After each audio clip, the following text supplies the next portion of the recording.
Hello students, भारतीय अर्थशास्त्र में अपन आज शुरू करेंगे मौद्रिक नीति।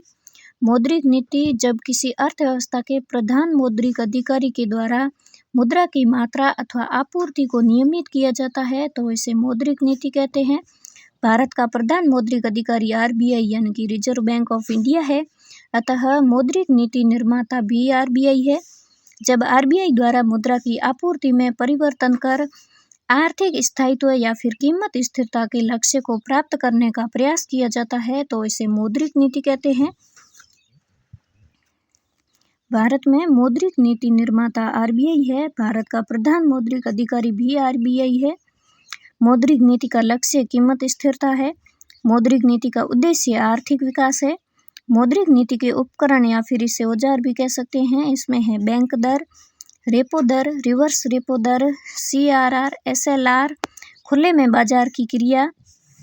आरबीआई की मौद्रिक नीति अथवा आरबीआई की शाख नियंत्रण नीति का अध्ययन करने से पूर्व कुछ बैंकिंग अवधारणाओं का अध्ययन करना बहुत महत्वपूर्ण है।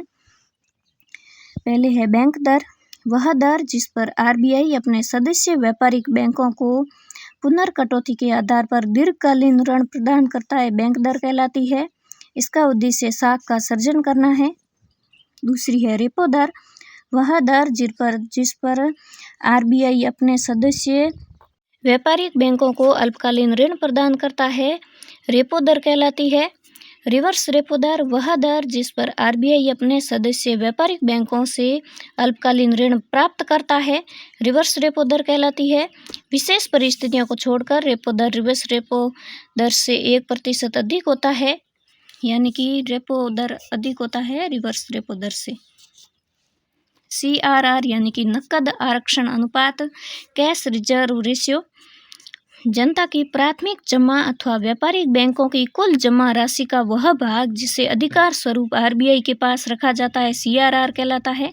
सीआरआर की दर 3% से 15% तक होती है, लेकिन अब इसकी निचली सीमा को समाप्त कर दिया, यानी कि 3% को समाप्त कर दिया गया है।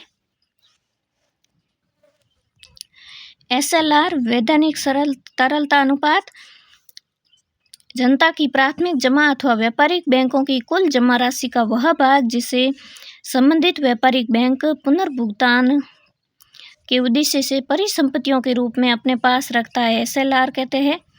एसएलआर की सीमा, निचली सीमा 25% है, ऊपरी सीमा 40% है। वर्तमान में ये भी निचली सीमा समाप्त कर दी गई है। अगला है एनपीए, नॉन परफॉर्मिंग एसेट यानी कि गैर निष्पादन परिसंपत्तियां। व्यापारिक बैंकों द्वारा जनता को दिए गए ऋण का वह भाग जिसकी ब्याज में अदायगी या तो समय पर नहीं होती या होती ही नहीं है, एनपीए कहलाता है। एनपीए की सीमा 90 दिन है।